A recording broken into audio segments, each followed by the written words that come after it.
The statue of Robert E. Lee is gone. They took it down yesterday, and they changed up some of the contents of the time capsule that's inside.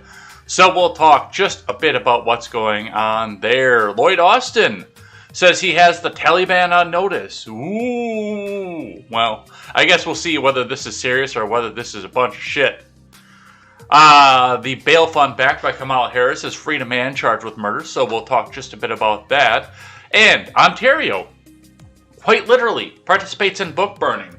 It's going to be all this and more, plus a thing that I like and a thing that I hate. Hey, do you trust the plan yet? I am J. Edgar, and this is Contemporary.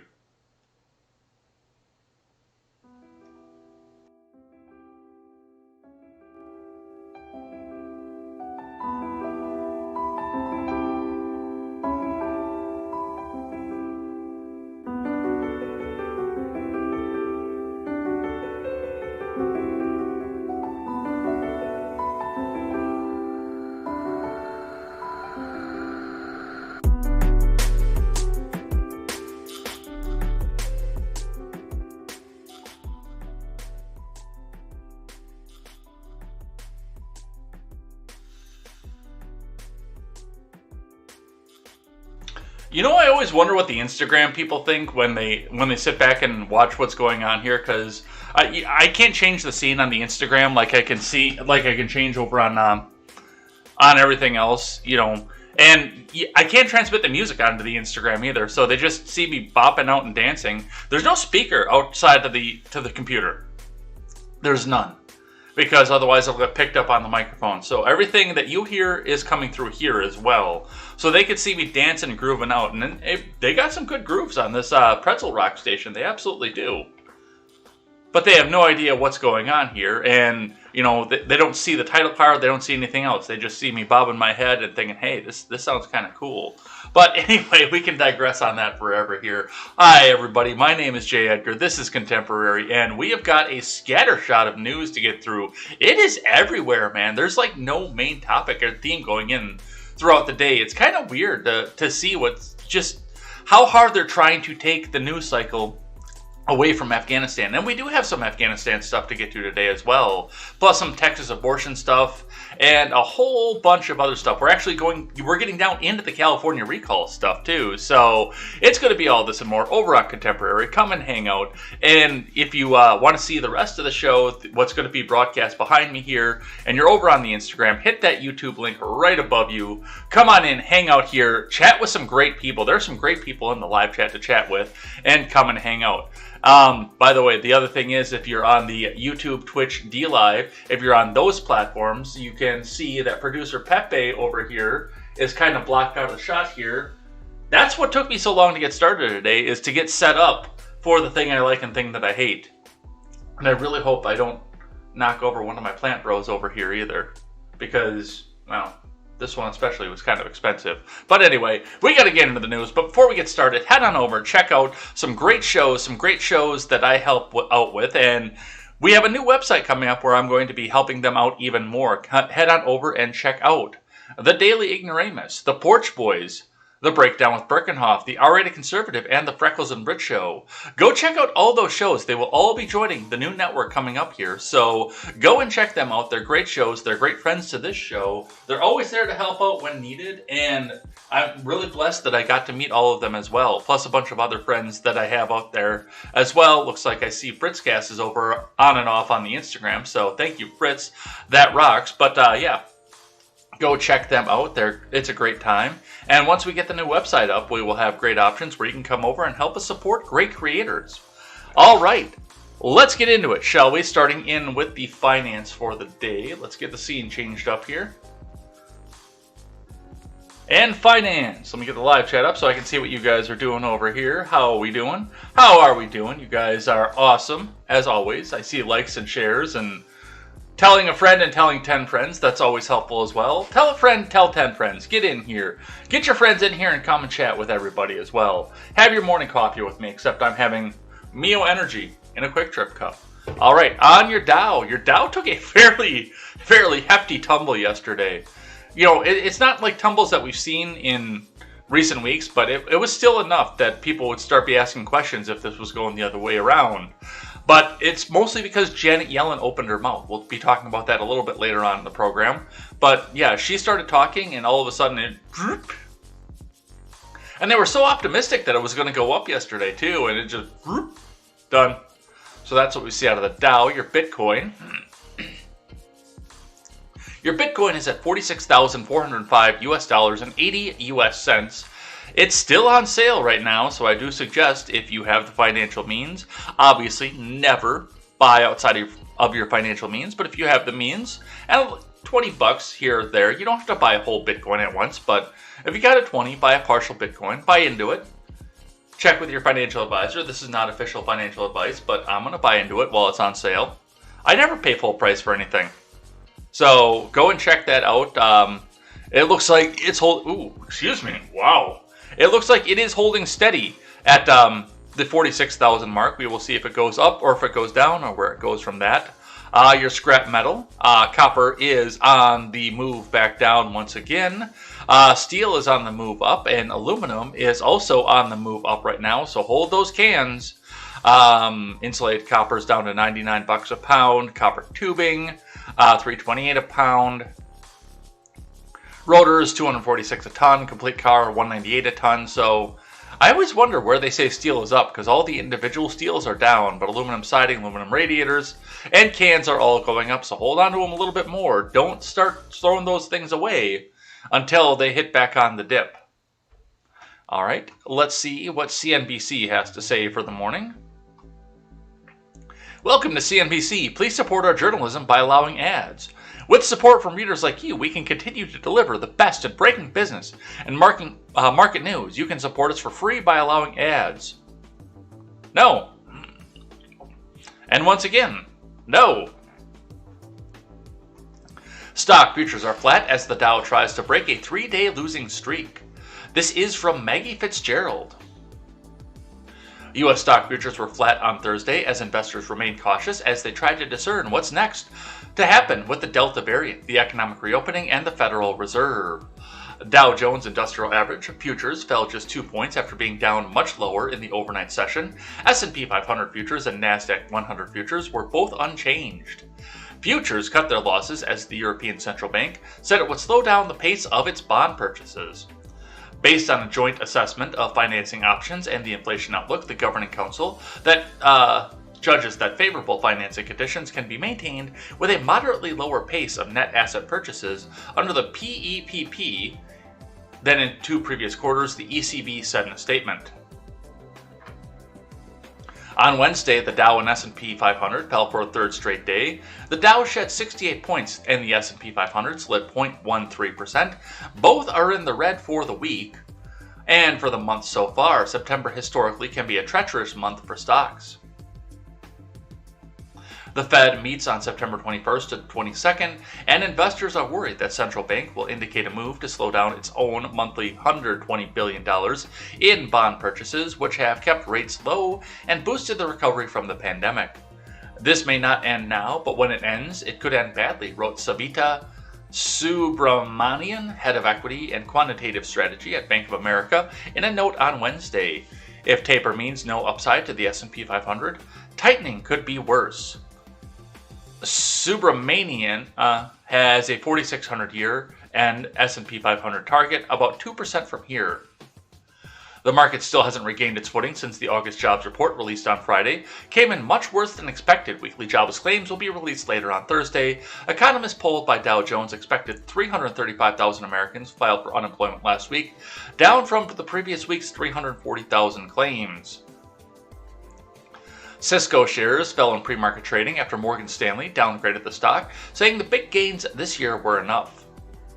Meme favorites GameStop dropped 7% after the video game retailer posted better than expected results. The retailer did not provide an outlook or grander turnaround plans. Oh, this internet connection is going to piss me off yet today. Boston Beer tanked more than 9% after pulling its earnings guidance amid slowing growth in its hard seltzer brand. Shares of the athletic retailer Lululemon surged more than 13%, and furniture retailer RH rose 1.32% in after-hours trading. On the back of better-than-expected earnings, Lululemon offered stronger-than-forecast outlook for the third quarter this year. So, a lot of stuff moving here, a lot of stuff shaking. We saw that Dow chart, and like I say, they talked about the Fed meeting and Janet Yellen, but I don't think they talked enough about it. Hey, look, Janet Yellen went and talked to Congress. Yeah, you need to pay a little bit more attention to that, because that's what's going to be driving your markets down. Let's read from investing.com. Let's not read from investing.com. Never mind. Let's get into the big news of the day. We ride. All right. Let's do this then. We got to drop the music down, because the first thing we're going to do is we're going to watch the video. Cue sad music.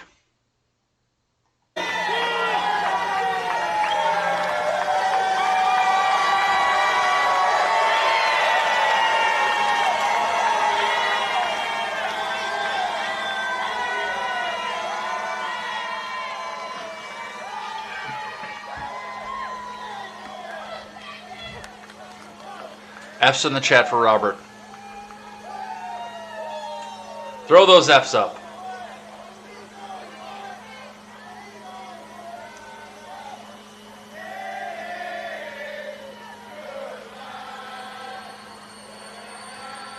Really? Really?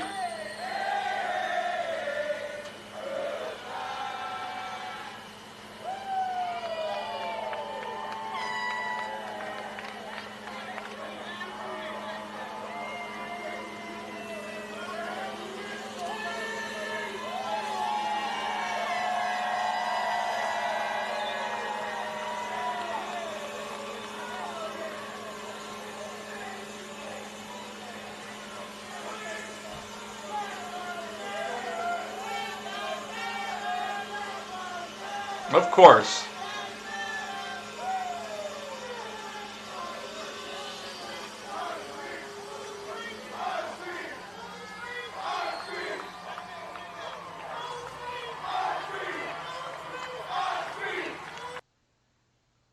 And there it's gone.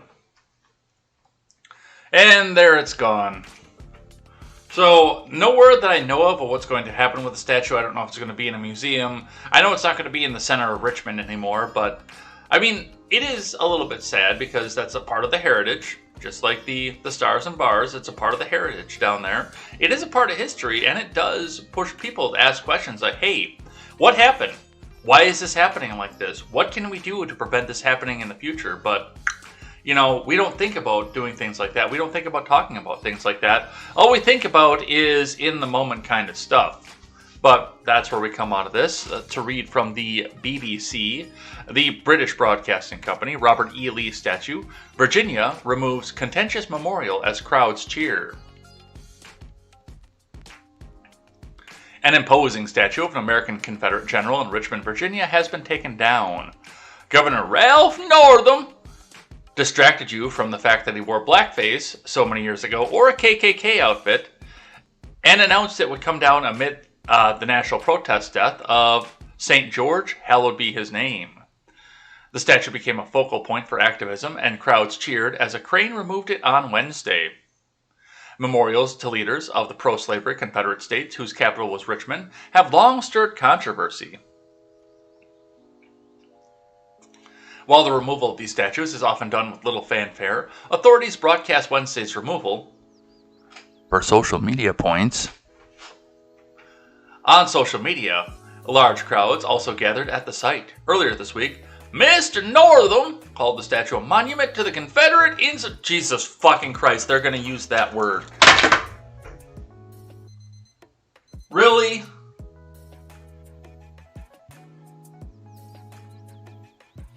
You know that was placed there for a reason. And Northam said, I mean, this isn't the BBC coming out and saying that. Northam was the one that came out and said it. Because he wants to plant that idea. Yes, What happened in the Capitol was exactly the same as the Civil War. Jesus fucking Christ. You're not... They want you to believe you're not being fed a fucking narrative either.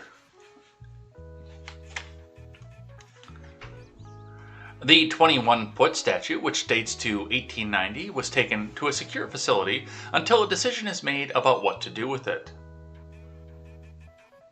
Knowing Northam, it's probably going to become pennies. Literally. The statue's 40-foot pedestal, which is still covered in graffiti from the 2020 protest, will remain in place. Local officials said it will stay there until the area is reimagined. So yeah, I bet you they're going to get rid of that too somewhere in the future. In a moment fraught with symbolism, the statue of the leader of the Confederate Army has come down in the city that was once the capital of the Confederacy. Let's go check Trovo here to make sure everything is still up and running.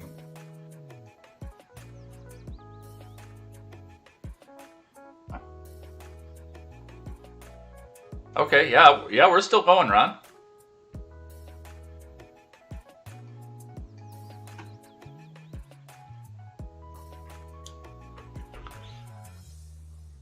For many in the South, the White South, Lee was a hero and a rallying cry. For some, he was a symbol of regional pride.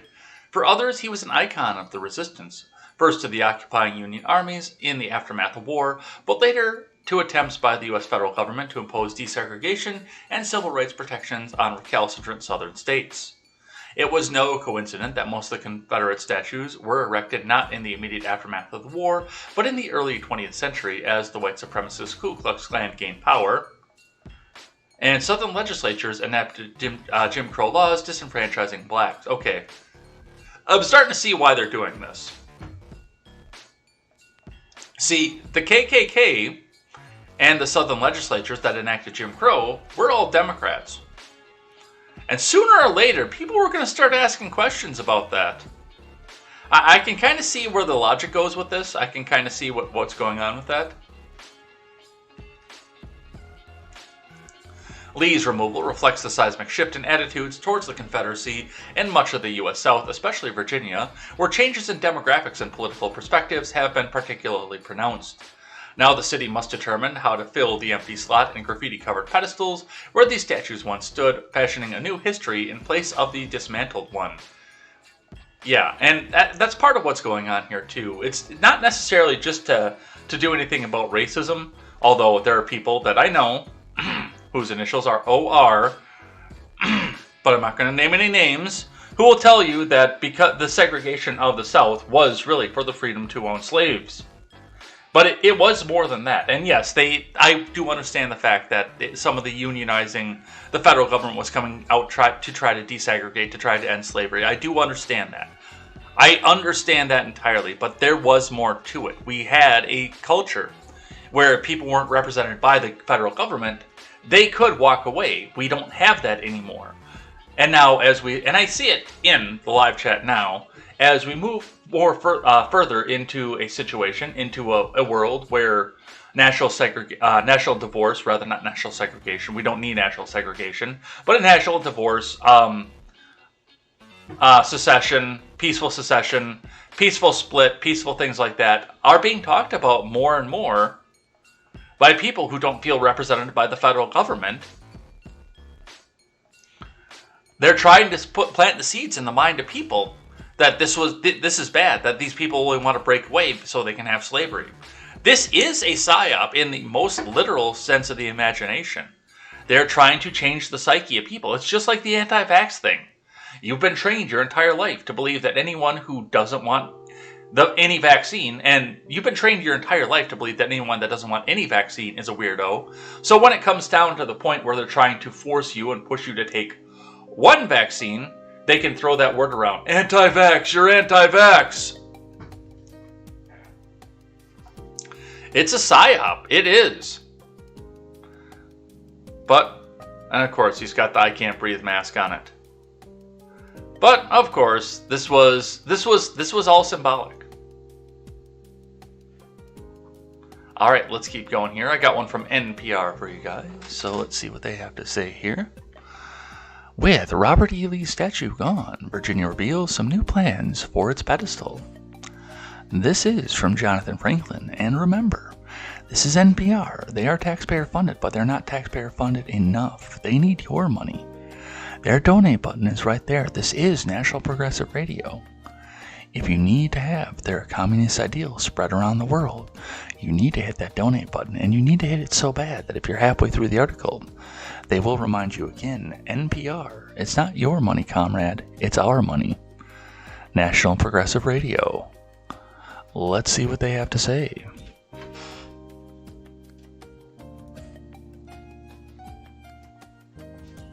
One of the largest Confederate monuments came down Wednesday in Richmond, Virginia. Now the state is announcing new plans for the base used to hold the massive statue of Confederate General Robert E. Lee.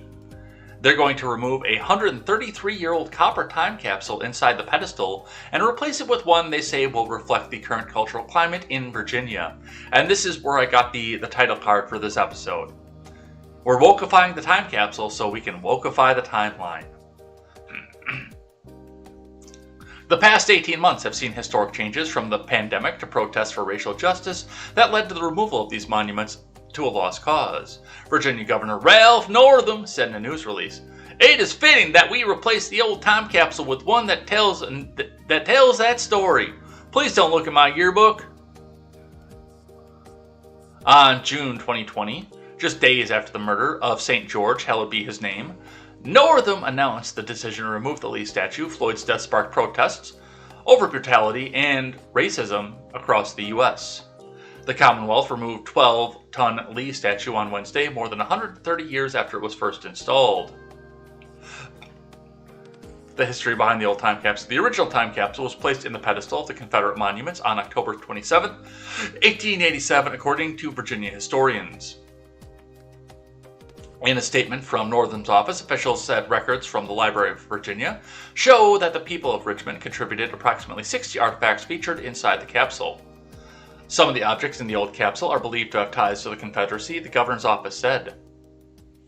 "This monument and its time capsule reflected Virginia in 1890. It's time to remove both so that our public spaces better reflect who we are as people in 2021. Don't look at my yearbook." When the capsule is removed on Thursday, state officials said the original capsule will be given to the Virginia Department of Historic Resources, making room for the Commonwealth's new capsule in its place. The new time capsule is meant to represent Virginia now. The new capsule was created by Virginia artist Paul de Pasquale, the sculptor behind both the Arthur Ashe Monument in Richmond and the King Neptune statue in Virginia Beach. According to the governor's office, a group of historians, educators, artists, and state officials worked together to select nearly 40 submissions to be placed inside the new time capsule. Some of the items include a photo of a black ballerina taken by a local Richmond photographer in front of the statue, kente cloth worn at the 400th commemoration of 1619, a Black Lives Matter sticker, Stop Asian Hate Flyers, an LGBTQ pride pin, and an expired vial of Pfizer's COVID-19 vaccine. Oh my God.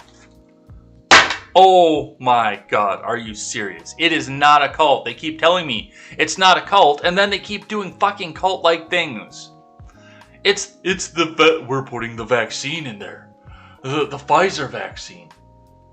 It saved us all, don't you know? Except for those evil Trumpers who won't take the vaccine. Oh. It's so dumb. It's so dumb.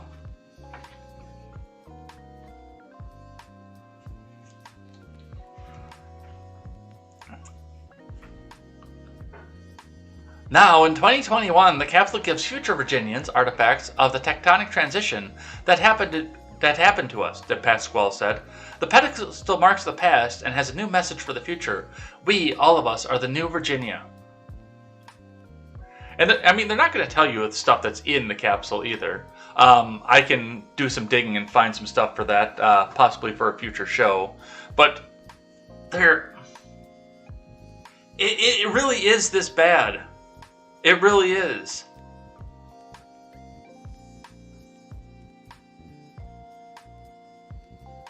I have no words for this. And wasn't Kenti Cloth too, by the way? Isn't Kenti Cloth representative of the tribes that originally sold the slaves that came over here? Didn't we determine that during the kneeling stunt in the Capitol where Nancy Pelosi couldn't get the fuck back up? Thank you again to Jessica Green for broadcasting that. It's so dumb, folks. It's so dumb.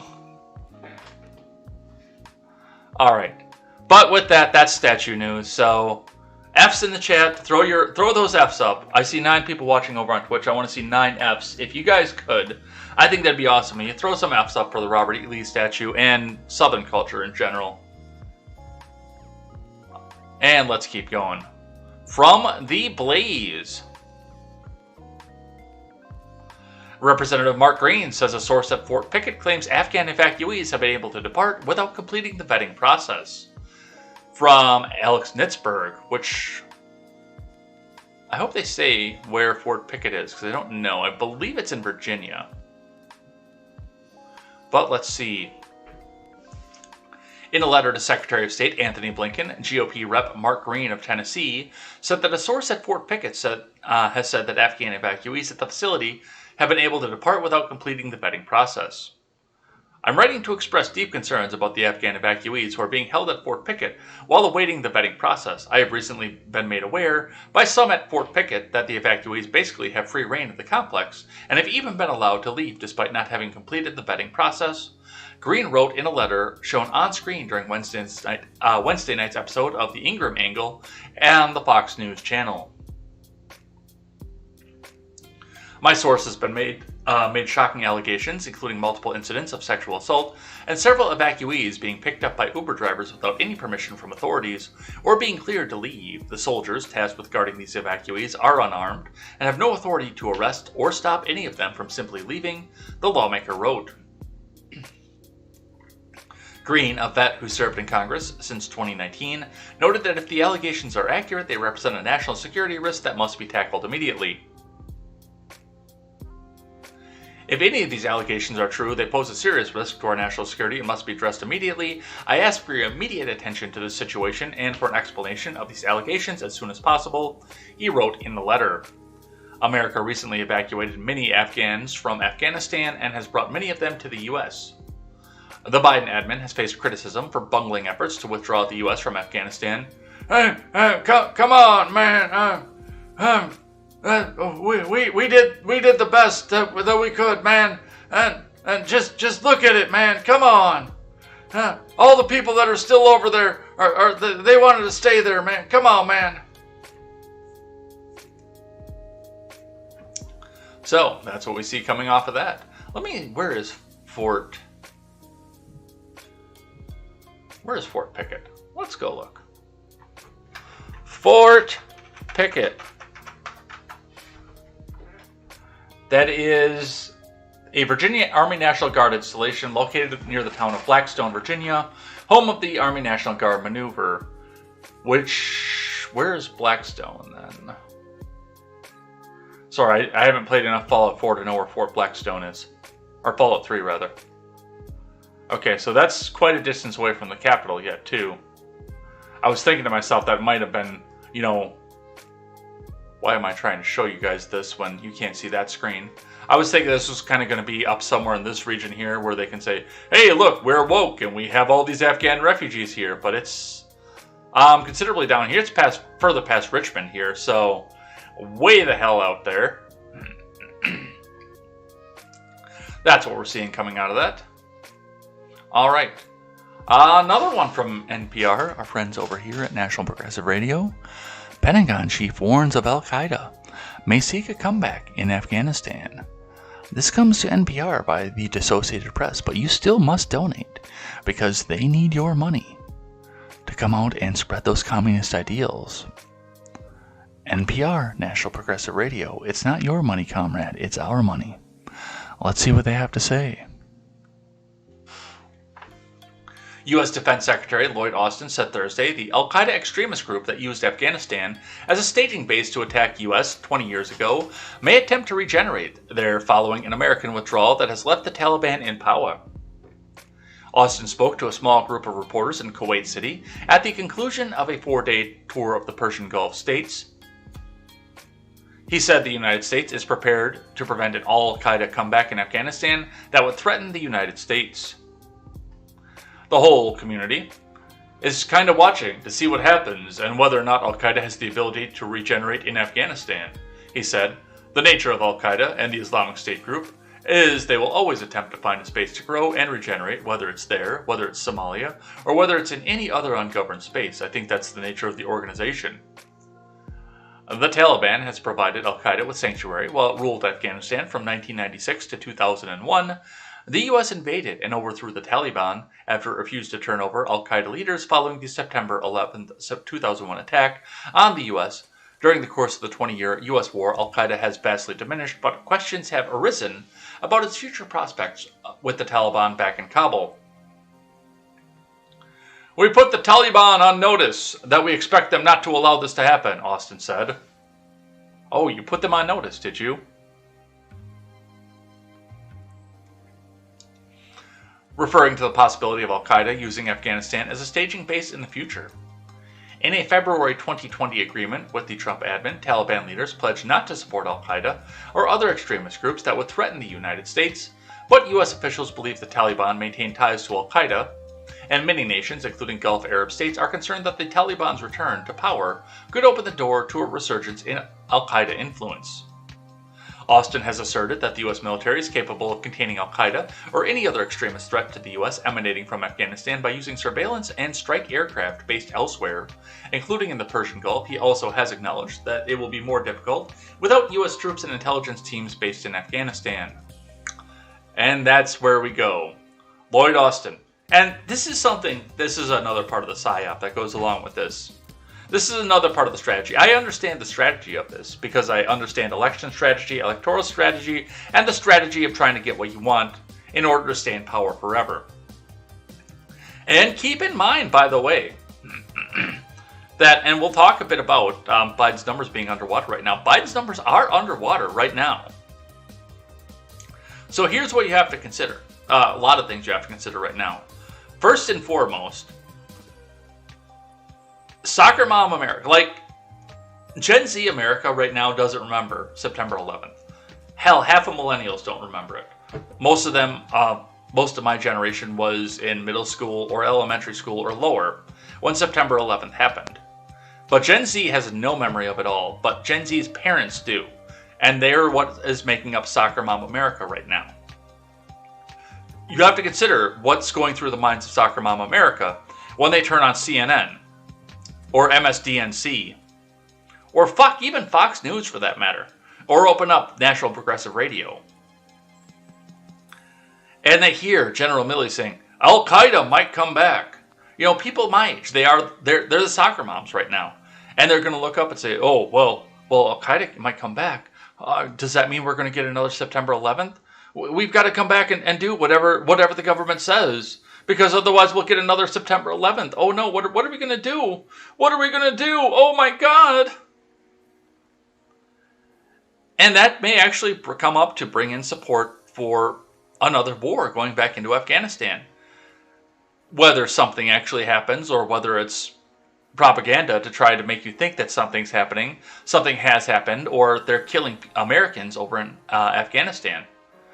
They can garner up support for another ground invasion and bring us back into war with Afghanistan right in time for the 2024 election. And keep in mind that Americans, we saw this with W, God help us.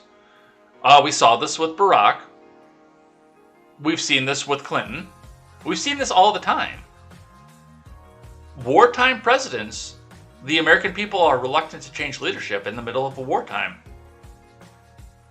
I see the strategy they're trying to unfold. They're trying to destabilize the Middle East once again, so they can remain in power past the 2024 election. Whether it be, come on man, or whether it be either one of the two. I see it coming. I mean, it's obvious. And a healthy dose of skepticism of the W administration is what's made it so clear in my mind. All right, But we got to keep moving here. I'm actually going to skip this Daily Wire article because it's the same as the back half of what we have here. I also have to skip this San Francisco. Wow, I'm really organized today, aren't I? I definitely archived everything. Oh, I have a continue without disabling option. Never mind. All right, let's read from SF Gate here. Up to 10 suspicious fires ignite in the Bay Area in one night, from Andrew Chamings.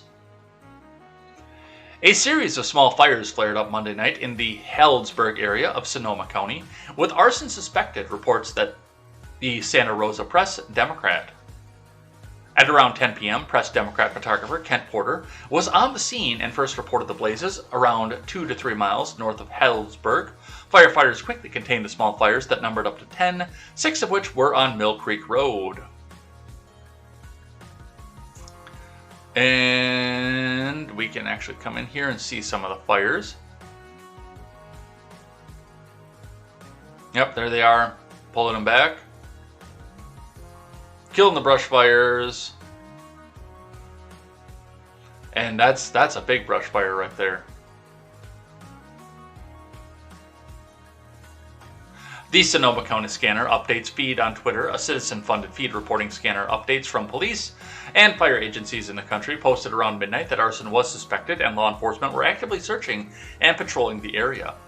State Senator Twitter, there have been multiple suspicious fire starts over the last several hours, and that firefighters were able to stop most of the forward progress on the multiple fire starts. The San Francisco Chronicle reported that CAL FIRE joined the effort to quell the fires using bulldozers, fire trucks, and helicopters. Filmmaker Chris Cam captured footage of the firefighters tackling one of the blazes, the Alexander Fire near the Pontage Resort. Let's watch. Let's watch that, shall we?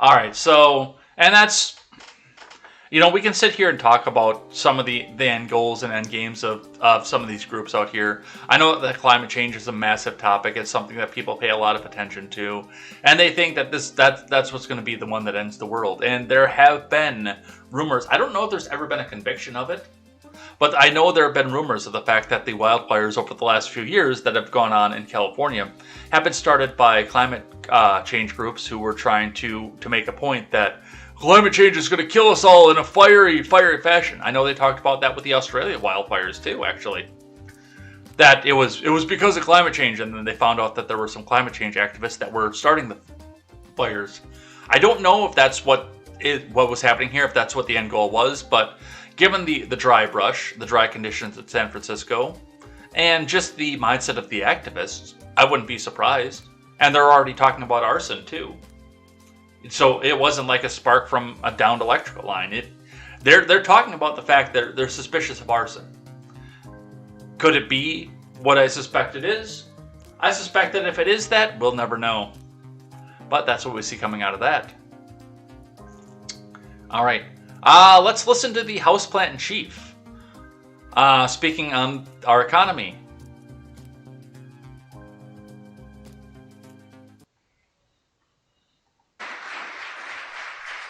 We're making progress. Our economy has added 750,000 jobs a month on average during the past 3 months since I've been here.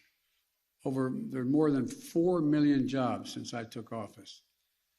In the first half of this year, our economy grew fast at a fastest rate in 40 years.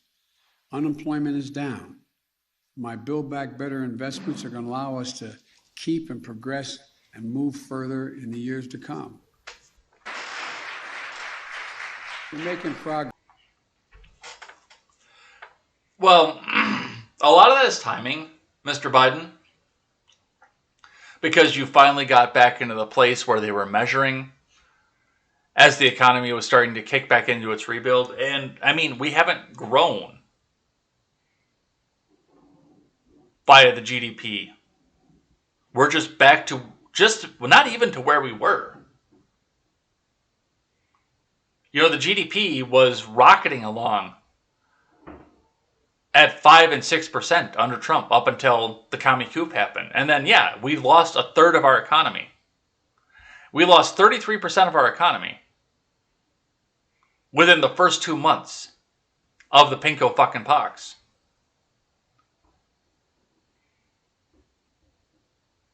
And we've made back 85% of our losses. I'm proud of the American people for that. I'm not necessarily proud of the government, but I'm definitely proud of the American people for the fact that we have made up about 85 to 87% of our losses.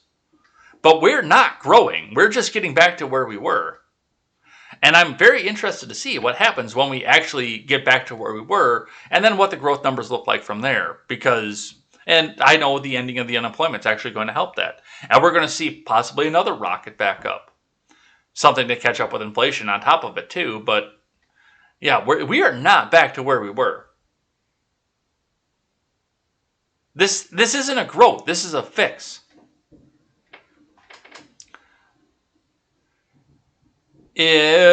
Let's bring this back to the household budget analogy once again. So let me ask you this: if you save up, scrimp and save, and come together and say, "Cool, I saved up $5,000 in the savings account. I feel proud of myself. I've built up $5,000. This is my household economy. The $5,000 I have in my savings account. Now I have to decide whether I'm going to use this to improve my home or my household, if I'm going to sit on this, or if I'm going to use this to pay out bills because I have a little bit of debt.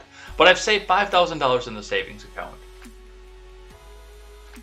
And then you go out one night, you decide, hey, I've never been to Vegas, so you buy a relatively cheap airline ticket, you stay in a relatively inexpensive Airbnb, because you can do that out of your checking account.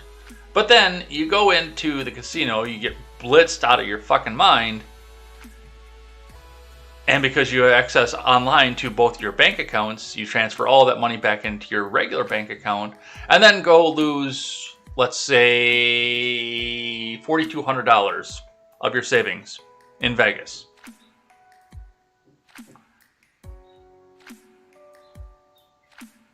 Now, you go in and you scrimp and save even harder once you get home because you realize you're a fucking moron. You scrimp and save even harder. And you get up to $4,600 in the savings account, but you do it really, really fast. Did you experience the fastest growth you've ever had in your bank account, or did you just fix what you fucked up? Because I'm going to come out and say you just fixed what you fucked up. And you didn't even get there yet. That's the way I look at it. Maybe I'm wrong.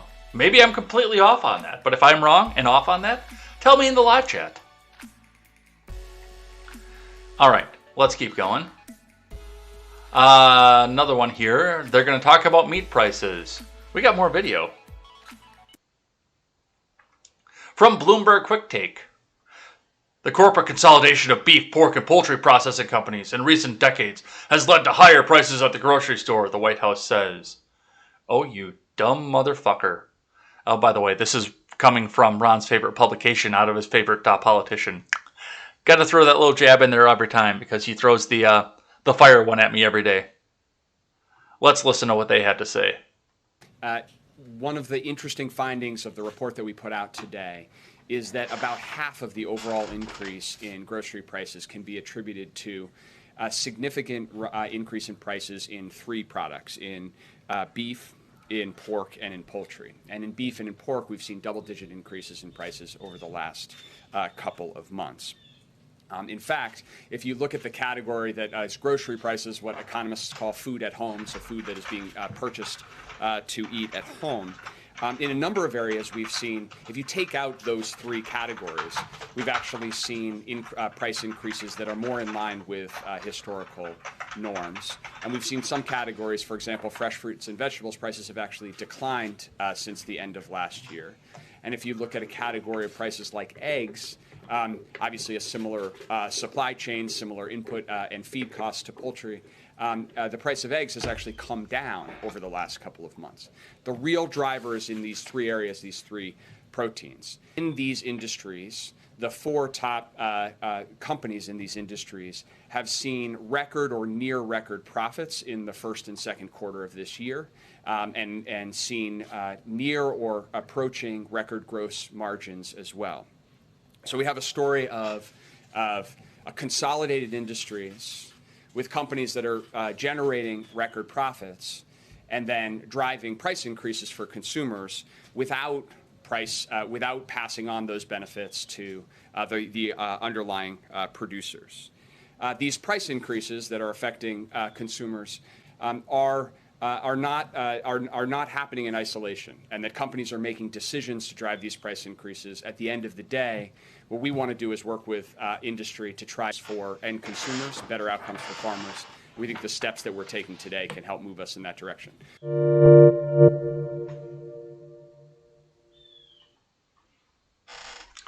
Gotta love how they come back out to try to blame big business for this, because that's going to always be their scapegoat. Never mind the fact that we have seen another month. And they're trying to downplay that too. I actually didn't put an article up here because they loaded me up so much. But we just had another month of nearly 5% inflation year over year. 4.9%. So you want to tell me that it's the meat processors. It's their fault because they're all big businessmen and they're evil. It's them. It has nothing to do with us. It's the meat processors. There's another avenue to go along with that too, and some of this is the fact that, yes, the laws and the kinds of things we see coming out of the law do favor these big business conglomerates, because your small meat markets, your small meat shops, even some of your small farmers can't come up and directly go into the market because they can't stand up to the USDA standards. They can't take it straight to the market. They've got to take their beef and sell it out to like an IVF or something like that. What's the other one? ConAgra. They've got to sell their beef to these big meat processing plants who can easily go ahead and run along with the USDA requirements for how to make the beef. There's too much government involved. I would rather walk over to the farm, pay the farmer a couple grand, watch him drive the spike into the cow's head, and then take it home and cut the fucker up myself. Well, mind you, I'd have to find a heavier truck to do so with, but I would rather do that. And then have meat for a year and a half. Then take it and go get it through the grocery store, even little meat shop in town that I have here, or anything else like that. I would much rather go out and get it right from the farm. But hey, we can't do that. We've got to run this out through the big industry. They're the only ones who can live up to our standards. We have to keep you safe. Let's read from the Hill. Biden officials raised concerns about rising meat prices, but no concerns about rising inflation, from Morgan Chalfant. Biden admin officials on Wednesday raised concerns about increased meat prices at grocery stores and outlined steps officials are taking to ease the burden to families and farmers. Appearing at a White House briefing, National Economic Council Director Brian Deese said increasing prices for meat products, poultry, beef, and pork are driving half the food price increases consumers are experiencing at the grocery store. Deese noted that pork companies control the majority of meat supply chains, with those companies seeing record or near profits during the coronavirus pandemic. Those companies are JBS, Tyson, Cargill, and National Beef. When you see that level of consolidation and the increase in price, it raises a concern about the pandemic profiteering and about companies that are driving price increases in a way that hurts consumers who are going to the grocery store, and it also isn't benefiting actual producers, the farmers and the ranchers that are growing the product, Deese told reporters. To address the price increases, the Department of Agriculture plans to invest $1.4 billion in pandemic assistance to get relief to small producers, processors, and distributors, officials outlined in a blog post. The USDA and Justice Department are also conducting a joint investigation into price fixing in the chicken processing industry. And I'm going to tell you exactly what's going to happen. You're going to give this money to these small producers. The small producers are going to grow a little bit. They're going to say, "Cool, I can fix equipment. I can get everything back up and ready to go. I'm going to be awesome. I'm going to be the next IVF. I'm going to be the next Cargill. I'm going to be the next this. I'm going to be the next that." And they're going to get a year down the road. They're going to make some real competition with one of these companies. They're actually going to make some real competition. And then one day down the road, Mr. U.S. Department of Agriculture is going to walk in with his clipboard. And he's going to say, "Hey, line worker, you have a hair sticking out of your... You've got a hair. Where's my pen? There it is. Hey, Mr. Line worker, you've got a hair sticking out of your hairnet here. Shucks, I'm afraid that I'm going to have to shut your industry down. I'm going to have to shut your company down. You can't pass USDA standards. I got to shut you down." And then Cargill's going to come and buy that operation up and all their assets for pennies on the dollar.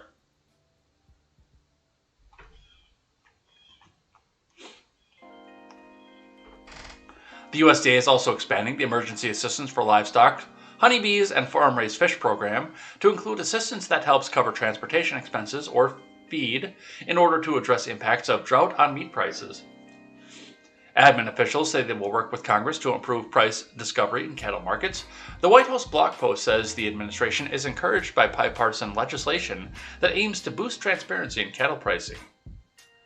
The reality is today, farmers are losing money on cattle, on hogs, and poultry that they're selling at a time when consumers are seeing higher prices at the grocery store, Agriculture Secretary Tom Vilsack said at the Wednesday briefing.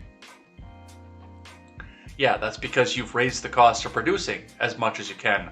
But hey, more government!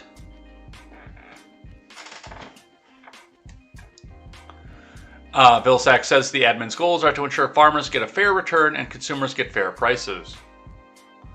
Tyson Foods issued a statement Wednesday evening rejecting claims made by the White House, saying that the increased price of beef has been caused by unprecedented market conditions. Do you think they're going to try to make this so untenable that the government has to go and buy up the meat producers? Because that seems to be where we're going here. But, yeah, that's what we're seeing coming out of this. That's what the government's doing.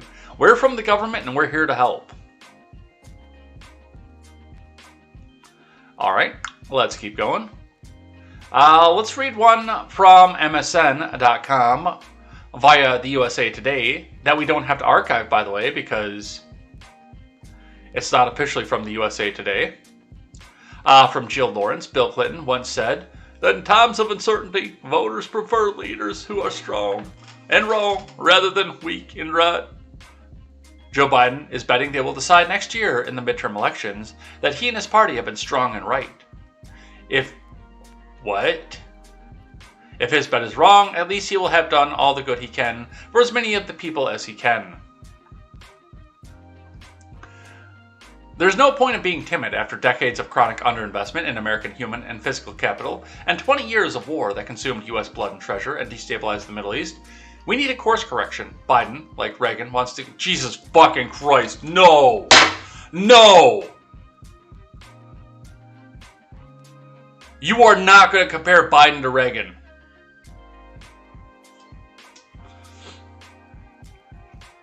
And to echo Trump, what the hell does he or we have to lose? Oh, quite a bit. There is quite a bit to lose under the people who are pulling Biden's strings. No!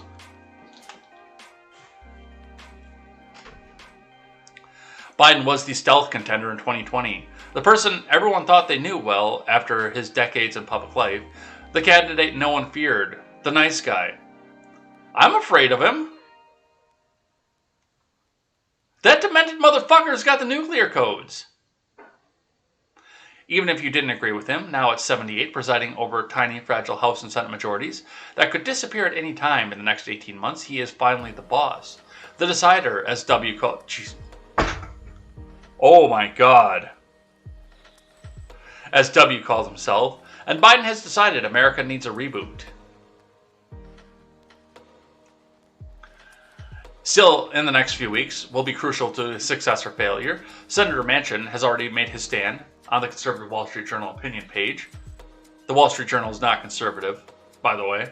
After supporting the $1.9 trillion American Rescue Plan in March and the $1.2 trillion for physical infrastructure last month, that he says he can't support the $3.5 trillion or anywhere near that level of additional spending.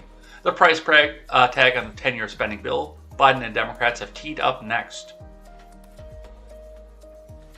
To be fair, Manchin, in his op-ed, was published last Thursday, the day before a disheartening jobs report that showed 235,000 jobs were added in August, compared with up to 150,000 expected and the 943,000 added in July. I still think that number was cooked. Clearly, we're not out of the COVID woods. Daily coronavirus infections on Labor Day 2021 were 4 times higher than they were on Labor Day 2020. Daily deaths are almost twice as high, and yet nearly 9 million people, gig workers, independent contractors, and the self-employed, lost all unemployment benefits on Labor Day when a special pandemic program for them expired. More than 2 million lost a pandemic-era $300 a week increase in state unemployment insurance. An eviction moratorium expired on July 31st. More than 6 million renters are behind on their rent, and schools and daycare centers are in flux about their plans, leaving families in the lurch. One possible reason for the shocking August jobs shortfall, so it's hard to argue people still don't need help. Still, Biden is not on a roll. His poll numbers have plummeted since the traumatic U.S. exit from Afghanistan, persistent pockets of COVID vaccine resistance, rampant spread of the Delta variant, and a stalled-out recovery. At the 7-month mark, according to ABC News Washington Post polling, Biden is one of only 3 presidents since Truman with an approval rating below 50%. The others were Ford, who pardoned Nixon, and Trump, who got a wall of media propaganda launched against him. Arguing businesses had a right to discriminate against gay people, and cutting off the broadly popular DACA program allowing many undocumented people brought to the U.S. as children to get permits to legally stay in the U.S. Biden has had a few advantages those presidents didn't have. The Afghan departure was chaotic, tragic, and widely panned, but majorities in polls still say it was time to leave, and the subject overall is not top of mind for voters. That's because the mainstream media is trying to push it back down as far as they fucking can.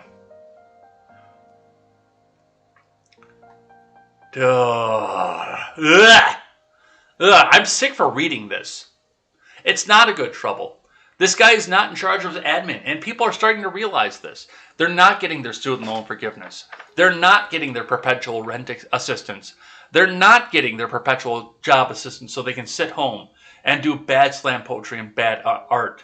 His poll numbers are in the toilet because they got fucking lied to. Because it was the establishment's biggest priority to get rid of Donald John Trump.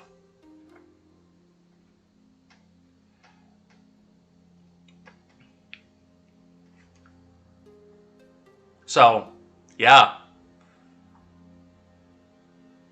Alright, let's grab one from CNBC for you guys. Talking about more of the economy here. Yellen urges Congress to raise the debt limit, warns Pelosi about extraordinary measures running out soon. From Thomas Frank. And that, by the way, was the moment that the Dow dropped.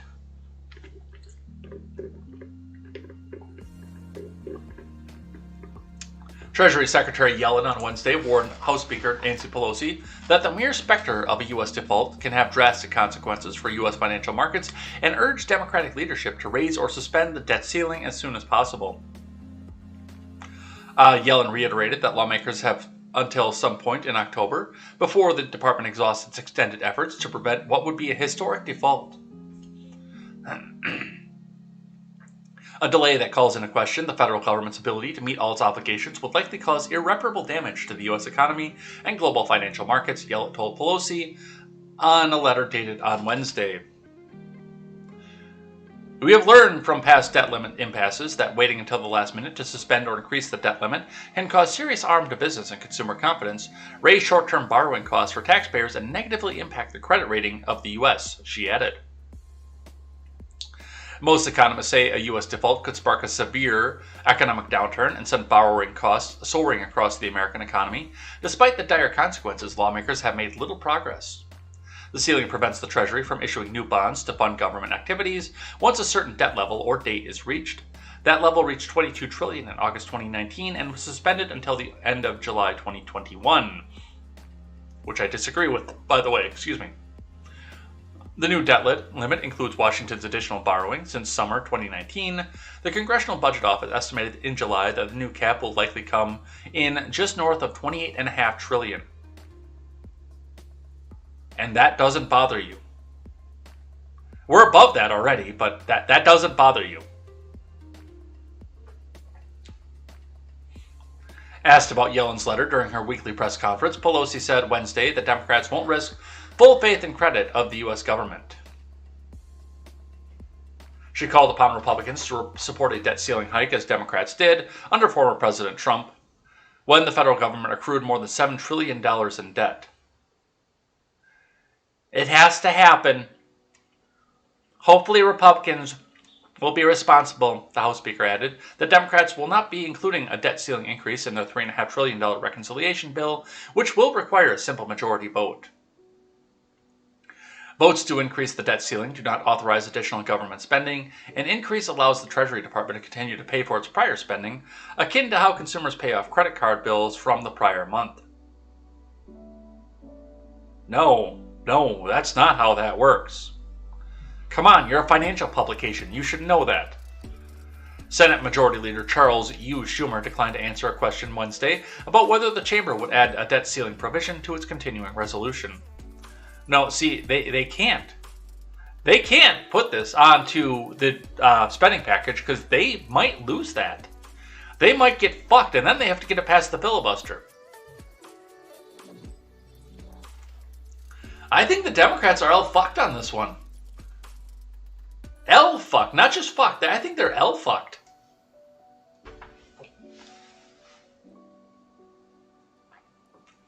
We have a number of different ways we're going to look at getting the debt ceiling done, he said.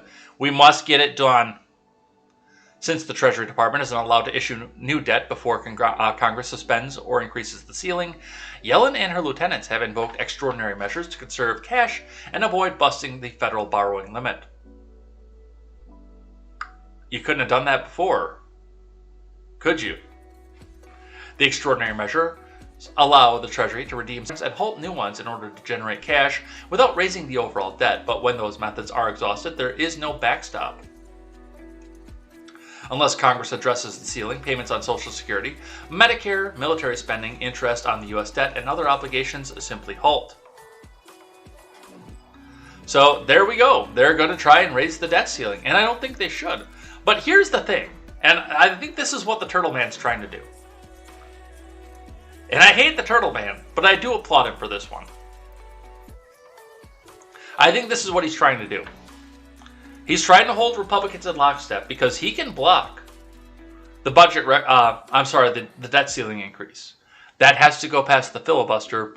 It can be, and the parliamentarian has already ruled, that the debt ceiling increase can be budget reconciliation.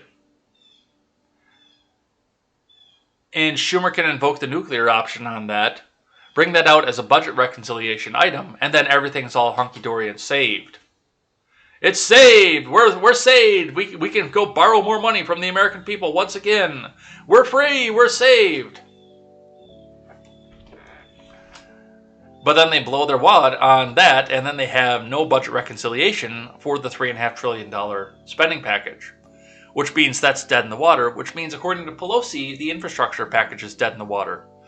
Biden's signature piece of legislation is done. It's dead in the fucking water.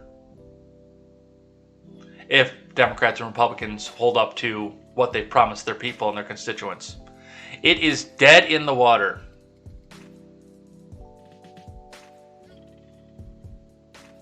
Now it's on my end because of... I gotta go reset my router or something because I'm getting drop-offs left and right on my internet again. It's back up and running. But yeah, there was like a 5-second drop on Twitch. But thank you for watching over there and watching the commercial. Even still. You guys rock. I have the best audience that's out there. The very best. The smartest and most informed audience, too. Alright, let's keep going. From the New York Post. Bail fund backed by Kamala Harris freed Minneapolis man charged with murder. From Josh Rhett Miller. A bail fund promoted by Vice President Kamala Harris helped to lead to the release of an alleged Minneapolis domestic abuser who has been charged with murder in a road rage slaying. George Howard, 47, was charged with 2 counts of second-degree murder for allegedly shooting Luis Damian Martinez Ortiz during a road rage incident on Interstate 94 in Minneapolis on August 29th, KSTP reported. Surveillance video reportedly showed Ortiz getting out of a blue BMW, approaching Howard's white Volvo before Howard shot the other man and fled. Ortiz died from a gunshot wound to the chest, officials said. Just weeks earlier, Howard, a Minneapolis man barred from having a firearm due in previous convictions, was released on $11,500 bond in a domestic assault case on August 6th. Court records cited by Fox News show he was bailed out by the Minnesota Freedom Fund, which was touted last year by Harris.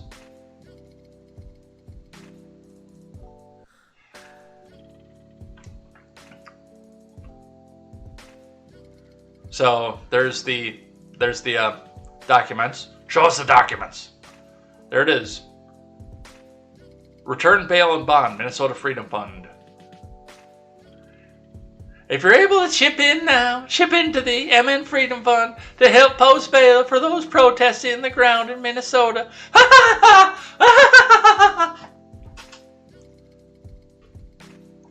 Harris tweeted in June of 2020. The Minnesota Freedom Fund acknowledged its role in Howard's release in a since-deleted tweet that was archived. We are aware of the reports of the tragic and fatal shooting in Minneapolis earlier this week, allegedly involving George Howard, an individual the Minnesota Freedom Fund had previously provided with bail support, the organization tweeted. MFF believes that every individual who's been arrested by the law enforcement is innocent until proven guilty, and if a judge deems them eligible for bail, they should not have to wait in jail simply because they don't have the same income or access to resources as others, the group's statement continued. In a follow-up tweet that was also taken down, MFF officials said they have implemented changes to its policies and procedures while continuing to assess them. MFF is closely monitoring developments in the case and will share more information as additional facts become known, the organization tweeted on Friday. I really honestly, I believe that this may have done more harm than good when it comes to bail in Minnesota and possibly around the rest of the country as well, because I know they're doing this in other states that also had massive protests. I don't know if they did this in Wisconsin for the St. Jacob protests, but I know they did this in Portland. I know they've done this in Illinois. I know they've done this in DC. They've done this in various other places. Where now a judge comes back and says, okay, well, some of these people are too dangerous. I can't hold them on remand. I can't remand them because it's unconstitutional. But I do have to set an amount of bail that will discourage them from coming out. And if people are just going to raise up money to go and get them done, and I'm going to put a murderer back on the street, that's just going to raise your bail costs. I mean, when I had my accident that got picked up and panned as a vandalism, when I had that happen to me, I was out on like $50 bail. It was some ridiculously low number. I think it was more. I think it was 300. I think $300 was my bail. And then I didn't have to go in and do pre-trial right away the next morning. I was out on $300. I can't imagine there's anybody in the world that could get out on $300 right now.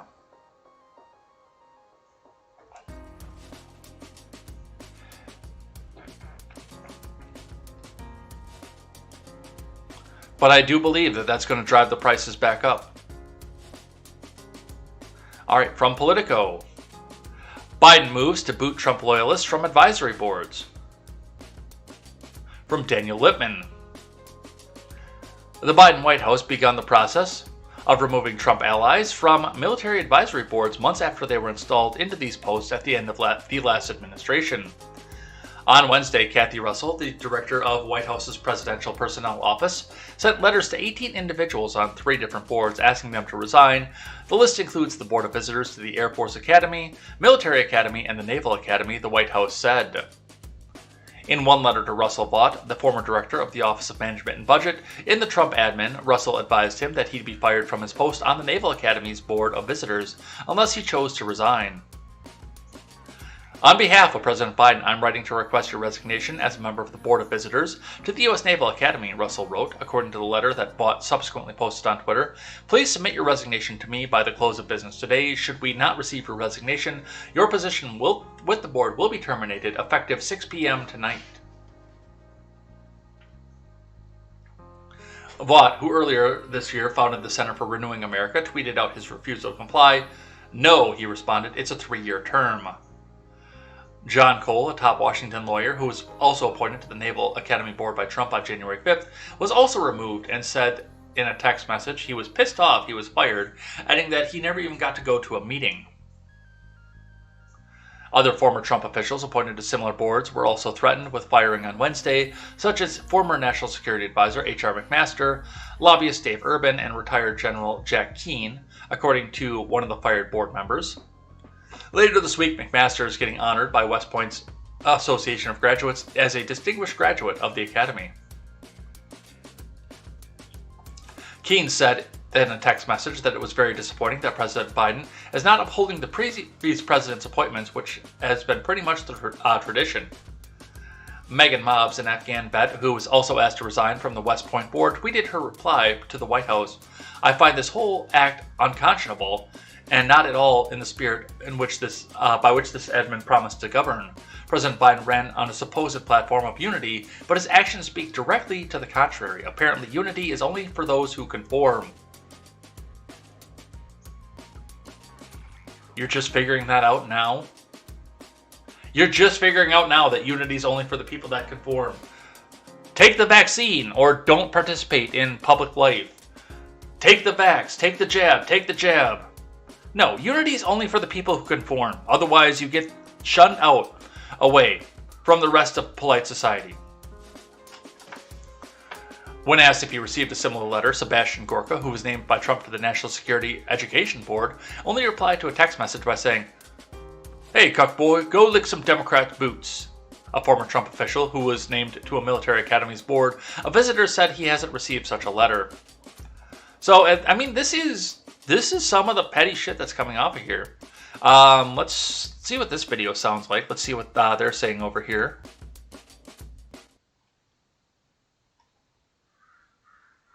Yeah, we can do that. Well, that's only a minute video.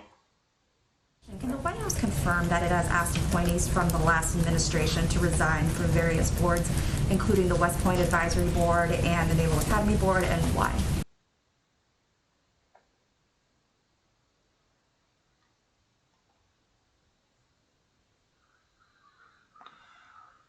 Okay, maybe we can't go watch this video.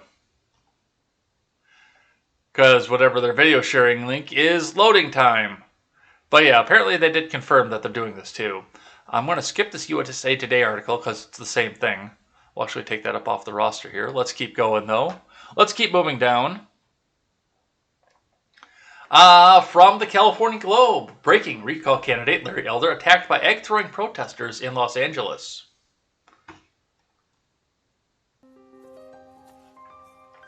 From Evan Simone. Talk show host and recall candidate Larry Elder was attacked by several protesters hurling eggs while walking through a Venice neighborhood of Los Angeles on Wednesday. The Elder campaign had just begun its final leg of the campaign by instituting statewide recall express bus tour on Tuesday with stops in LA, Venice, Northbridge, Santa Barbara. Scheduled on Wednesday, his Venice stop was across from Gold's Gym, a popular campaign stop for many politicians due to its proximity to many large homeless encampments in the area and many services catering to low-income and homeless people. In the last month, several recall candidates had walked the exact same place, including Caitlyn Jenner's first campaign stop after returning from a month-long hiatus in Australia. Walking with campaign staff, as well as many local officials, such as Venice Neighborhood Public Health and Safety Committee Chair Soledad Ursua, and Venice Neighborhood Council Public Health and Safety Committee Officer Shi Lun, Elder was being shown the conditions of the Venice neighborhood when the attack happened. Several mask-wearing protesters came close to Elder and his staff and threw eggs. When confronted, they quickly grew agitated, began hitting members of Elder's group who confronted them, and proceeded to throw more eggs at Elder.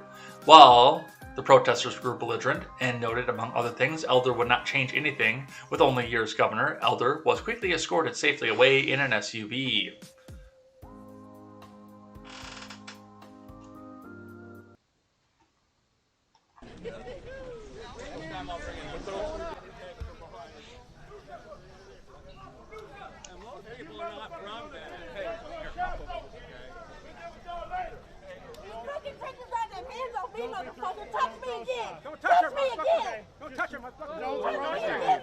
I'll pop him in the motherfucker nose. I'll fuck you up and fuck you. You don't hear anything. You understand me, boy? Marina, rip your head. Hey! Fuck with me, boy. You get that sorry piece of shit out of here. Go, fuck. Hey, Michael, stop.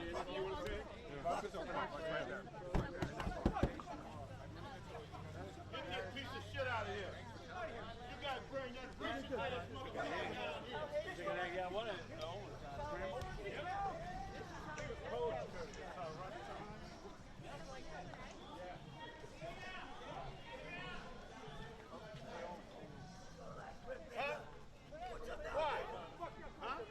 I don't understand that. Here's a man that don't even like his own fucking people and running for governor. For what? He has 1 year to do if he even wins. He can't do shit. He wouldn't be able to get nothing done. So why is he running? Democrats control everything. He couldn't get nothing done. And there's the answer right there. Democrats should control everything. Democrats should control everything. This motherfucker don't even like his own people. Let's actually look at this just again because I wanna point a couple things out in this video.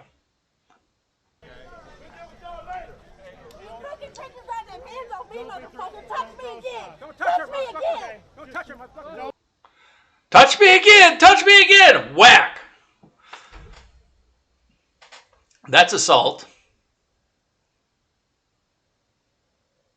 That's aggravated assault, actually. I'll pop him in the motherfucker nose. I'll fuck you up. You don't hear anything. You understand me, boy? Marina, rip your head. And that's assault. Which, I mean, it's very nice of Kate Cagle to put this video evidence up there, the assault. But let's back up to this just one more time. Because I want you to see the woman on the bike for just a second.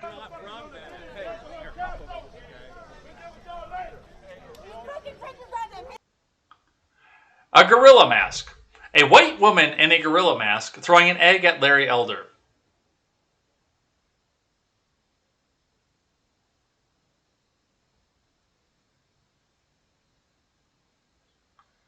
This is the world we live in. I don't think those people are in jail. Katie said.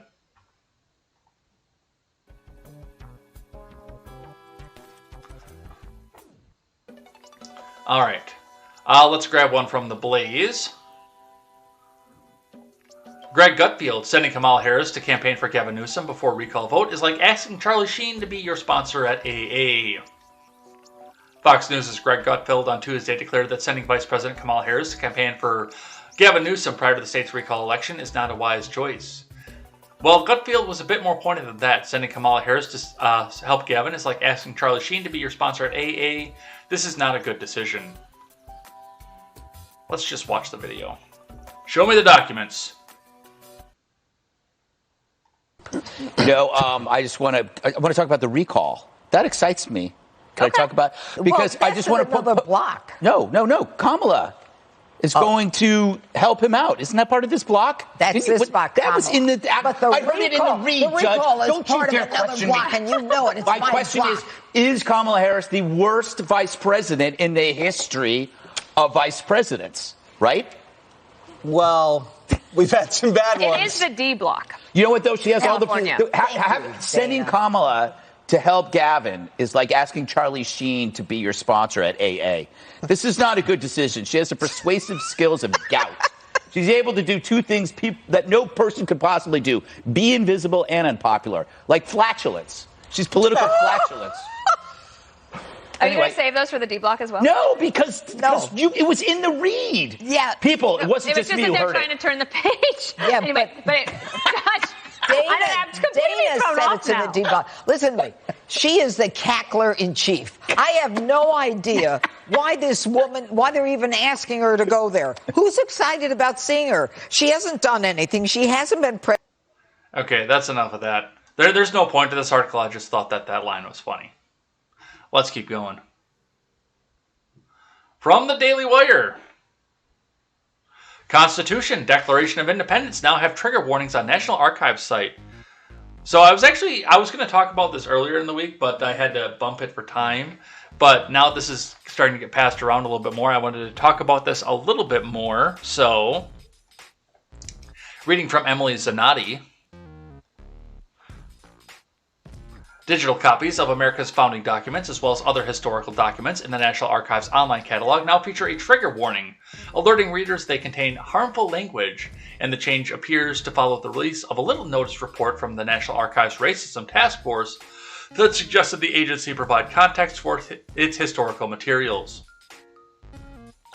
Digital copies of the Constitution and the Declaration of Independence, most notably, now feature a harmful language alert, which appears at the top of the page and directs users to a National Archives and Records Administration statement on potentially harmful content. The NARA does not specify why the Constitution, Declaration, or Bill of Rights received the warning, but the NARA statement indicates the documents and historical materials marked as having harmful language when they reflect racist, sexist, ableist, misogynistic, misogynoir, and xenophobic opinions and attitudes. Be discriminatory toward or exclude diverse views on sexuality, gender, religion, and more. Include graphic content of historical events such as violent death, medical procedures, crime, wars, terrorist acts, natural disasters, and more. Or demonstrate bias and exclusion in institutional collecting and digitization processes. Trigger warnings are listed as just one of a number of solutions to the problem of providing historical documents to an increasingly diverse community, the NARA notes, and are part of an institutional commitment to diversify, equity, and inclusion. No, that's not what they're doing.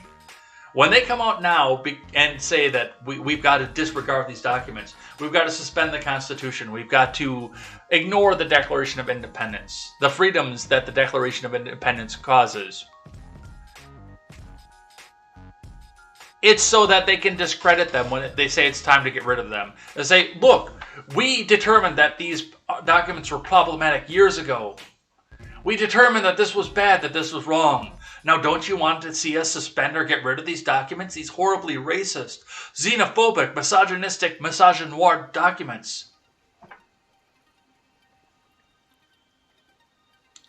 The catalog and web pages contain some content that may be harmful or difficult to view. NARA said in a statement released at the end of July, NARA's records span the history of the U.S., and it is our charge to preserve and make available these historical records. As a result, some of the materials presented here may reflect outdated, biased, offensive, and possibly violent views and opinions. In addition, some of the material may relate to violent or graphic events that are preserved for their historical significance.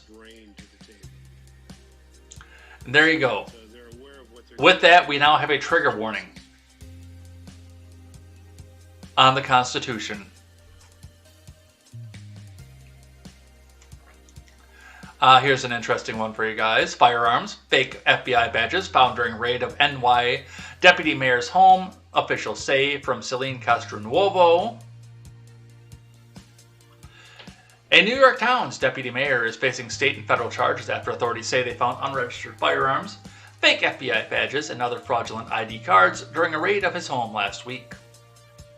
According to a criminal complaint unsealed Tuesday in the U.S. District Court for the Southern District of New York, 47-year-old Brian Downey, the deputy mayor of Airmont, New York, allegedly had more than a dozen firearms displayed on a black wall in his basement, including ones which were not registered to him in the National Firearms Registration and Transfer Record, which is unconstitutional. Additionally, federal authorities alleged that Downey possessed badges, identification cards, and other insignia, the design prescribed by the head of a department or agency of the U.S. for use by officers and employees thereof. An image included in the complaint showed several law enforcement badges and ID cards, including some purporting to be official FBI badges. The deputy mayor of the town, located about 35 miles north of New York City, has also been charged by local authorities. The charges include criminal possession of 10 or more unregistered firearms, as well as counts related to the possession of 16 assault weapons, 13 firearm silencers. Yeah, he going to jail. He going to jail. Rockland County DA Tom Walsh said in a press release last week that the execution of a search warrant and Downey's arrest followed an investigation by multiple agencies and reports of alleged purchases of illegal gun parts. The DA said the Department of Homeland Security had received a tip of delivery of the illegal device to Downey's home. Walsh said in a statement at the time that the arrest of an individual who was entrusted by the public to serve his community is a sad day for our county. Yeah, he going to jail. Not that any of these laws should really be on the books for any reason whatsoever, but they are. They definitely are. He going to jail. Yeah, and the FBI badges, you got to wonder what it was that he was planning for that. That to me sets off the red flags. If a guy wants to have a whole bunch of guns, he's probably a hobbyist of some sort. Yes, you should, especially if you're an elected official, work within the laws of the government that you're elected to. You should do that. I would call that a reasonable compromise.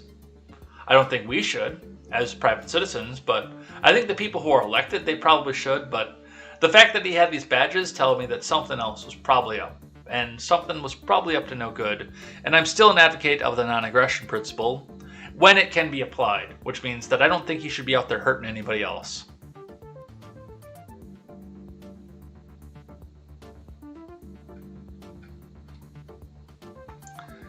All right. The Honorable and Venerable Alexandria Ocasio-Cortez tweets out in response to a Daily Mail article saying AOC calls women menstruating people while explaining the female body. All right. To the AOC voice. Not just women, puppy. Trans men and non-binary people can also menstruate. Some women also don't menstruate for many reasons, including surviving cancer that required a hysterectomy. GOP mad that this is protecting the patriarchal idea that women are most valuable as uterus holders. And then she went on further. Trans, two-spirit, and non-binary people have always existed and will always exist, puppy. People can stay mad if they want, or they can grow up, puppy, huh? I'm telling you what, sister. I like Cat Turd's response. Cat Turd follows me, by the way, which I think is awesome. He's never interacted with me, but he follows me. I think that's pretty cool. But yes, I know we're coming back and talking about the fact that now that the Texas abortion law is back in place, now that we're back to two genders and only women can give birth.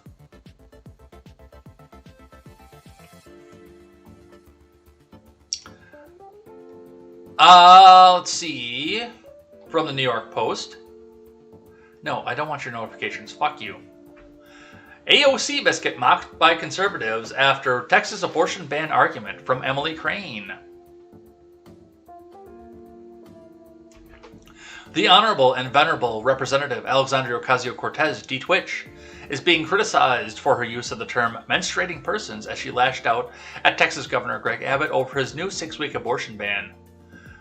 The corporate Democrat who masquerades as a far-left Democrat called Abbott deeply ignorant on Tuesday after the Lone Star State's new law that prohibits almost all abortions after the 6-week mark, including pregnancies that are the result of rape or incest. I don't know if he is familiar with menstruating person's body. In fact, I do know he's not familiar with a female or menstruating person's body, because if he did, Puppy, he would know that you don't have 6 weeks. I'm sorry, we have to break down Biology 101 on national television, but in case no one has informed him, before his life, 6 weeks pregnant means 2 weeks late for your period.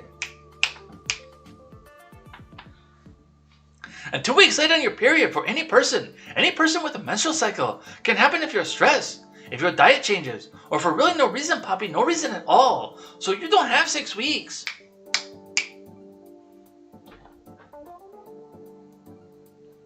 Her use of the term menstruating persons includes transgender and non-binary people who still have their periods, because they are women. Ah, the dog is up. The neighbor's dog. However, the progressive Democrats swiftly sparked criticism online from those mocking the woke phrase. Ha ha ha ha, AOC, we can't call her that. That's racist and sexist. Just tripped over the lingo for menstruating women on CNN, jumped from woman to female to person, conservative radio host Eric Erickson tweeted. I just saw a clip of AOC referring to a menstruating person. Would it kill her to use the word woman? One Twitter user wrote. And you know, we talked about this with McLeod the other day, which she was on for the RedNet show. We talked about this. And one thing that points to me is, really honestly, you have 6 weeks to know if you're pregnant or not. Except you knew within those 6 weeks that you stuck that there and that squirted that there, and you should maybe go start on the watch because something might happen here. You've got a general idea that there might be a risk there before you even miss the period. You've got an idea. Because you did that and that. I mean, a baby doesn't just magically appear in the womb. You got to do something. Typically, it's a lot of fun, but you got to do something before that goes there.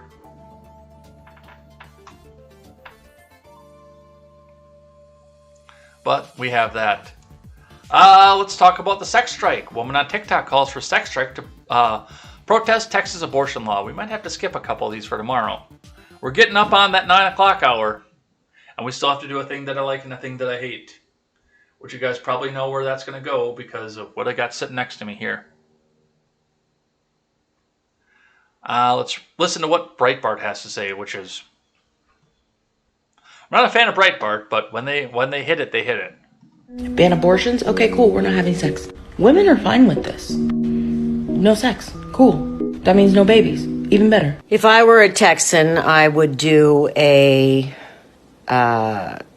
sex strike. I think the women should join together and say, go fuck yourself, and see what happens. So Texas banned abortion, which means that I am not sleeping with my partner, and you shouldn't be sleeping with your male-identifying partner until they overturn it. We are on... Oh, the fucking woke. Oh, the woke. The woke. My male identifying partner. I ain't fucking my man, okay? Until they fix this shit. On strike, fuckers. Quit sex. Don't have no more sex.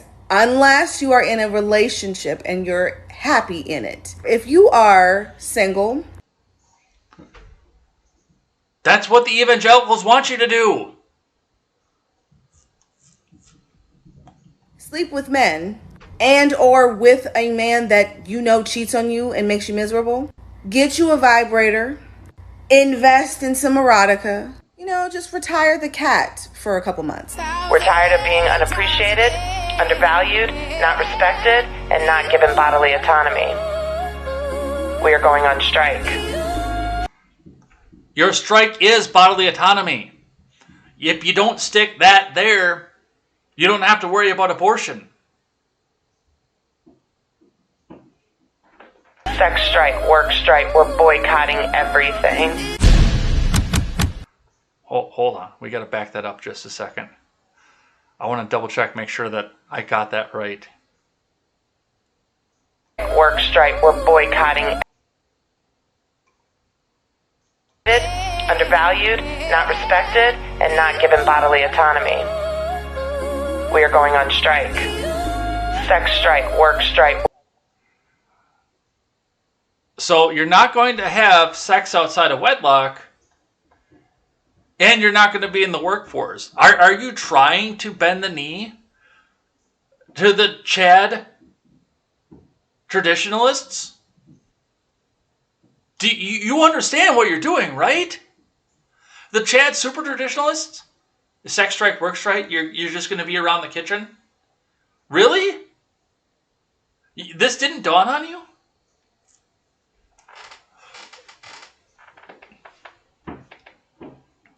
Oh, God.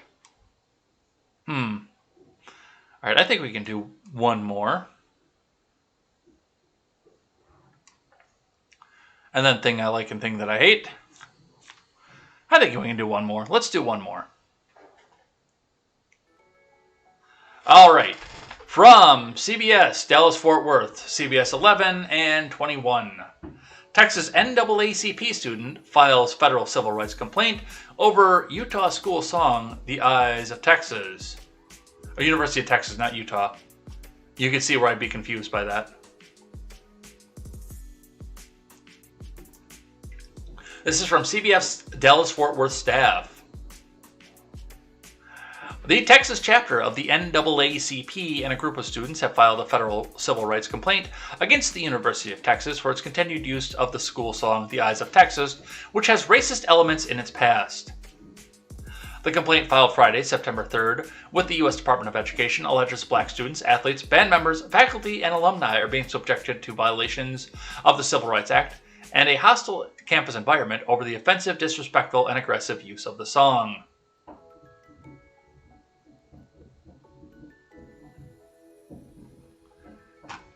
Give me a second.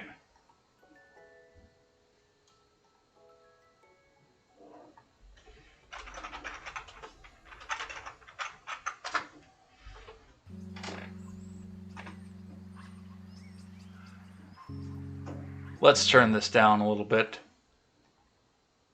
If we get copyright popped, I don't give a fuck right now.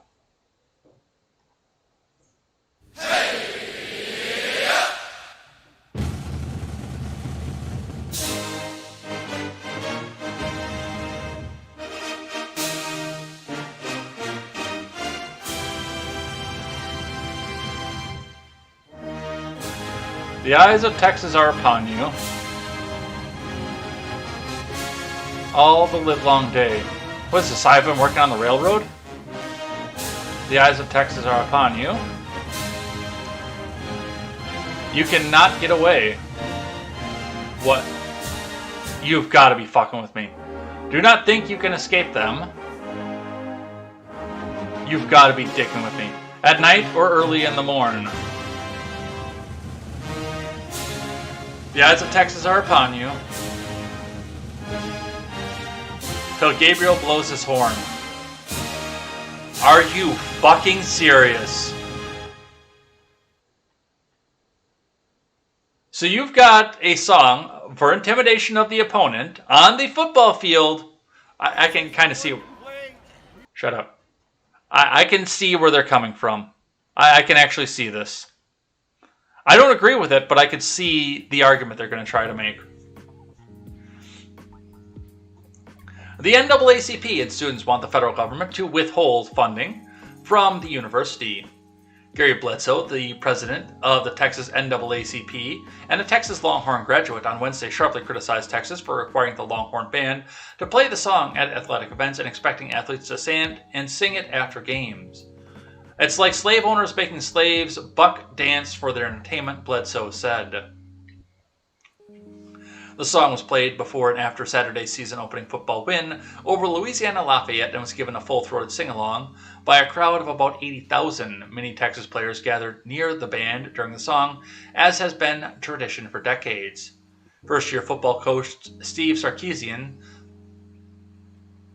Yeah, when you start putting the name Sarkisian into things start to have problems. He said the team will sing the song. The complaints, which include the statements from several anonymous students, alleges those who oppose the song on campus are being harassed and that black students feel humiliated whenever the song is played.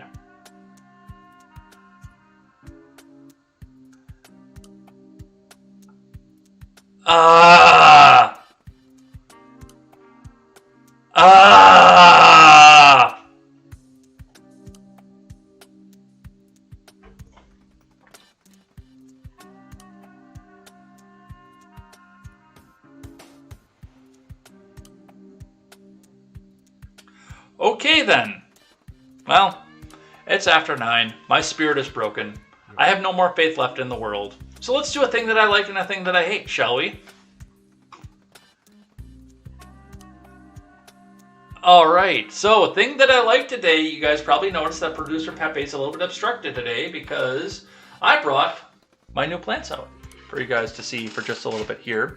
So I lost the crop that because I've had carnivorous plants for a long time, and I lost the crop that I had because I just ran out of time. I've been busier than fuck this summer trying to get everything set up so that the people that host and the people that are going to be joining our new project can have their website. I've also been trying to help family. I've been trying to go help my parents as needed. My dad's retired. I've been trying to get some of that, plus reconnecting with some family I've been distanced from for a little while. And, you know, you forget to water sometimes, and then you just get out to the point where nothing is good. Plus, I also needed to sit down and replant it, and I never got a chance to, because once I put my carnivorous plants outside this year, the sparrows fucking destroyed them. But I'm starting fresh, starting anew, so I got some paper here, so I don't, because most of the plants that I have to sit in water constantly, because they're swamp-like in nature. But I've got here, we'll get this up to the camera, down to the Instagram camera first, and then up to the main web camera. I've got butterwort, which that one's going to be tiny. I think that one's going to grow quite well, but I know we're coming into winter where it's going to start going dormant as well. But, you know, the bugs just kind of land on the leaves and they just kind of get stuck, and then the digestive juices come back out and break them down. It's kind of weird, it's kind of gross, but it's kind of fun as well. Of course, I've got the basic bitch Venus flytrap, like most carnivorous plant owners. A lot of people out there, this is the only carnivorous plant that they know of. We'll put this down for the Instagram camera for you guys, and then bring it up to the main camera. Most of us know what this is. The fly lands in the trap, and then it tickles the little hairs on the trap. I don't know, you can't really see them up there, but it tickles the little hairs in the trap, and then the trap snaps shut, and then they suffocate, and then they get digested. This one I got to trim up a little bit because, yeah, some of the leaves are dying from the long trip over from California. The only money I'll spend in California, because the best nursery is in California, California Carnivores. And, of course, the easy-to-grow Cape Sundew. I got a narrow leaf this time. I had a broadleaf one before, but I might get another broadleaf one. You can see there that the leaves have a sticky dew on them, which is actually a digestive enzyme. But when a fly goes on there, because he wants, or any other kind of bug, because he wants a little bit of that dew, he lands on there, and then the next thing you know, he can't move, he can't get back off, and the leaves actually wrap up around the prey. So they not only can they not get out, but yeah, on top of all that, they're stuck. And then the digestive juices come back out of the leaves onto that little sticky piece of dew and starts to break them back down. And I'm going to try again because I have failed the last time because they actually take completely different care than my other ones. But I got a tropical pitcher plant this time too. Looks like some of the pitchers that were on there are starting to Might have to change my paper towel before we go much further into this. Otherwise it will leak on my keyboard, and then my keyboard won't work, and I'll be mad. I'll be big mad. Show and tell, I know.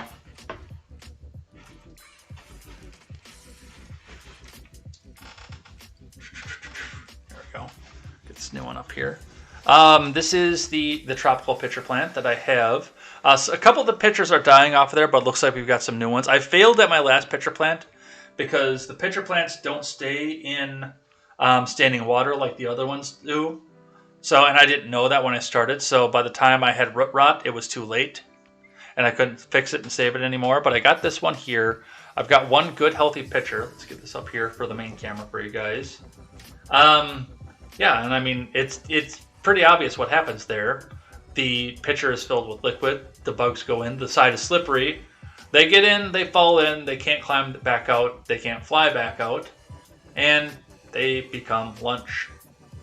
I want to see if I can get this one to go, because like I say, I'm kind of bummed that I lost the last one, because I do like the concept off of it. So this one, if I can get this one going, I might get a North American one too. This is the tropical version, so there's no dormancy. So I thought it'd be fun to have this one coming up to the winter, but I know there's a North American version as well that does require dormancy, and it's September, so I wouldn't get very long with it, is the point that I'm making there. But yeah, these are my carnivorous plants. This is my hobby. Well, it was my hobby, and now it's going to be my hobby again. This is what I have.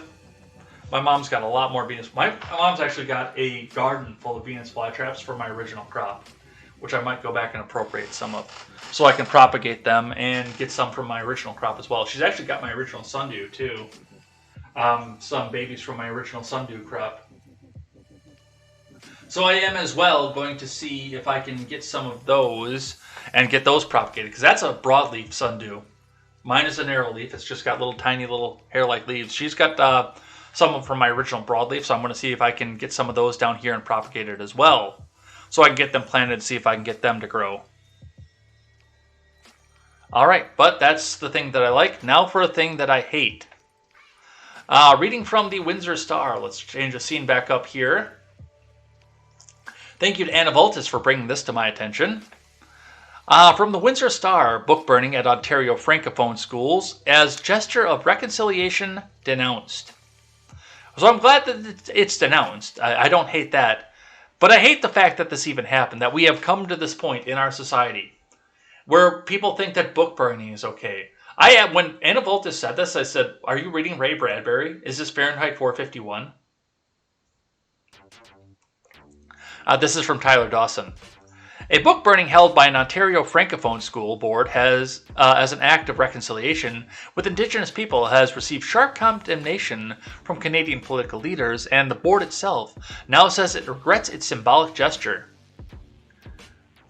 The flame purification, first reported by Radio Canada, was held in 2019 by Conseil Scolaire Catholique Providence, which oversees the elementary and secondary schools in southwestern Ontario. Some 30 books, the national broadcaster reported, were burned for educational purposes, and the ashes were used as fertilizer to plant a tree. Are you fucking kidding? We bury the ashes of racism, discrimination, and stereotypes in the hope that we will grow up in an inclusive country where we can live in prosperity and security, says a video prepared for students about the book burning, Radio Canada reported. In total, more than 4,700 books were removed from library shelves at 30 schools across the school board. They have since been destroyed or are in the process of being recycled, Radio Canada reported.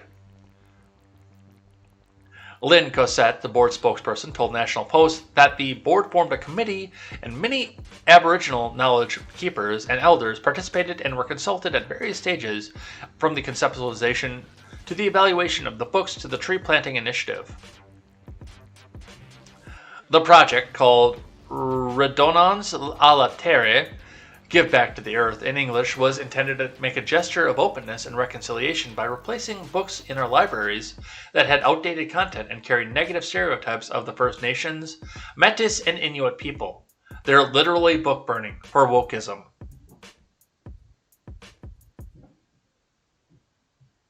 They are literally book burning for wokeism.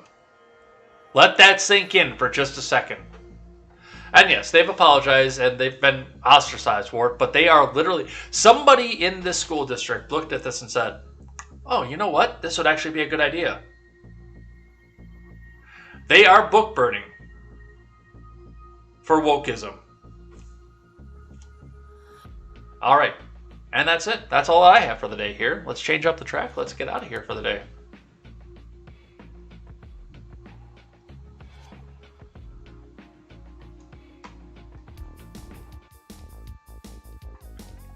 All right, so thanks everybody. Thanks for coming, hanging out over here. Thanks for coming in and chatting in the live chat, adding good and very, very constructive comments throughout the day until looks like there might have been one at the very end here, but we're going to head out of here for the day. If you guys want to come back and check me out at a later date, we do have replays available on YouTube and over on BitChute.com. Go and check those out.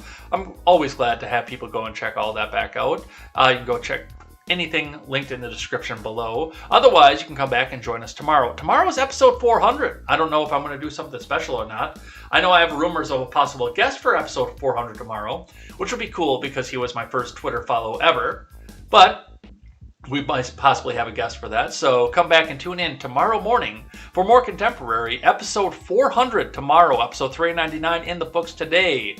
We'll have a little celebration. We'll do some live chat, and we will thank everybody who chatted in the live chat throughout the week. I got all your names written down as well. So we will go ahead and say a special thank you to everybody who helps make this program possible. All the lurkers, the listeners, if you guys are lurking right now, get at least one message in so I can say a special thank you tomorrow for coming in and chatting and hanging out with us. Otherwise, we will see you then. Until then, I am Jay Edgar, and this is Contemporary.